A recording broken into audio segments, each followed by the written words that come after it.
Rockit started off as Billy Jack and Brad Young were kicking around the streets of Chicago looking for a venue.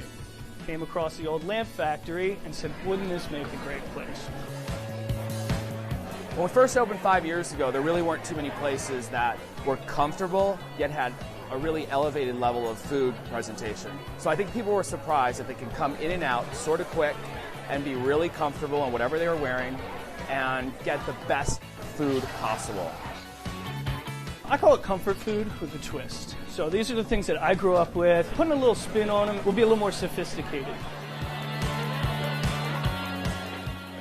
We wanted to just have a corner restaurant bar where everyone sort of knew each other, and you could just go in jeans and a t-shirt, or you could come in a suit, and it doesn't matter because it's more about the food and the friends you come with.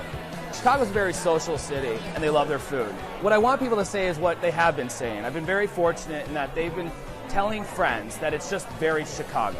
And that's just that.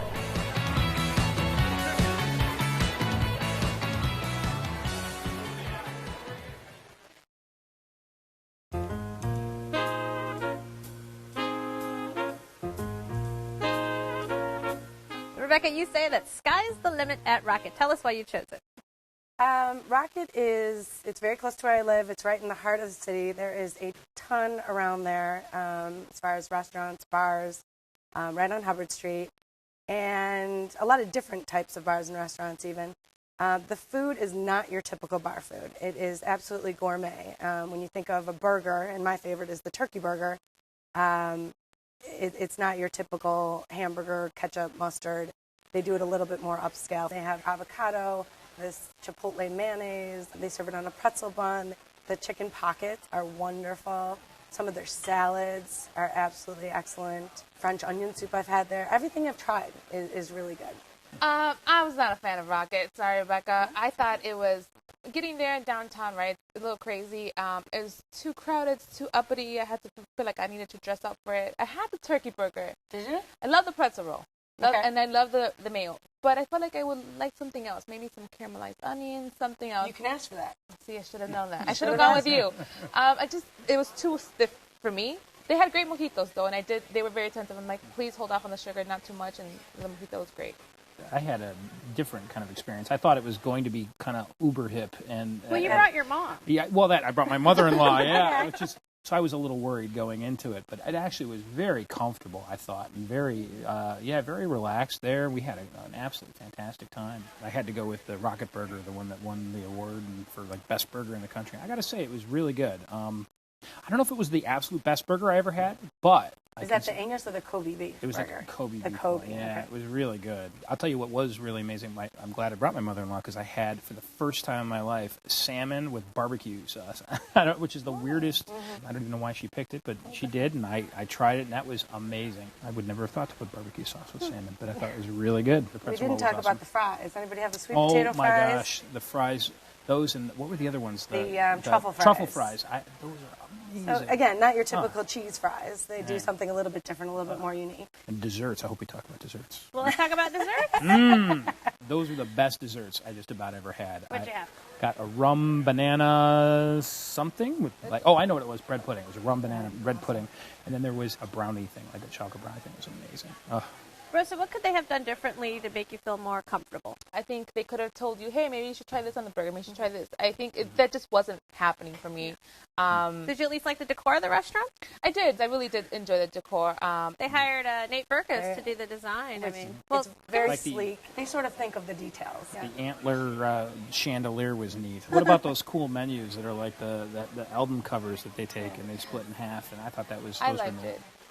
We had an absolutely phenomenal waitress, and our drinks were never empty, and we just had a fabulous meal. We did have one fun thing on the appetizer. We got this thing called the rock corn shrimp, which is like these little shrimp, and then there's a bag on the appetizer plate, and there's like one little shrimp left inside, and we thought somebody had just left this bag on there. We had to ask the waitress, and she's like that. We're just trying to be cool, like it's popcorn falling out of a popcorn bag, and I was like, oh, I didn't get it. I didn't get. See, so again, I don't know if but she laughed. She says you're not the first. Yeah, that's it. But that shrimp was amazing. So with that coolness, you can always take it one step too far. So So, Rebecca, does the restaurant change depending on what time of the day you go there? Not really, except for late at night. And later at night on maybe a Thursday through the weekend would be more of a downtown bar scene. Because it's still a bar. suppose. I mean, the upstairs especially. It's definitely still a bar, but I think that's what they do really well, is they're able to separate that. Because of the location where it is in the heart of the city, I would say during the week, typical lunch crowd, weekday would probably be a business crowd. Like we've said, it's not your typical just hole-in-the-wall bar. Well, much of the sort of environment of the restaurant's driven by Billy Dack, who is his partner, the impresarios behind many life, things in Chicago. Great spokesperson for Chicago as well. Have you ever seen him around? It's kind of hard to miss with the hat, you know. Sure, definitely seen him around. And their website, I remember thinking as I just wanted to see where to get directions and stuff, and going, I don't know if I'm going to like this, but I actually loved it. I thought it was great. It elevated like standard, kind of American fare to a fine dining American burger experience. It's interesting. I think their intention is to have a little bit of that cool factor, but still to welcome a lot of different types of people. And I think you have the downstairs as well, so you have a big seating area. So oftentimes, the line is always outrageous. So you're able to sit down, or maybe you meet somebody special, you're able to sit down with them outside. Chatting them up in front of the bathroom. Whatever it takes.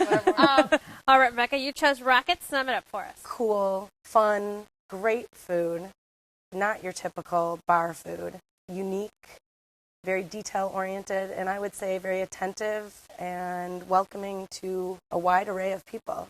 Just depends on the time of day or night that you might go. Rosa? A little too fancy for my taste. It was a good place to go if you're in the downtown area, but not a place I would go back to. Tim? Great place to get one heck of a burger and a few unique appetizers that you might not have ever had before, and amazing desserts. Well, you can try the Rockit Burger and more at Rockit Bar and Grill, 22 West Hubbard, 312-645-6000. They are open for lunch and dinner daily. Reservations are accepted, and the average tab per person without drinks is $25.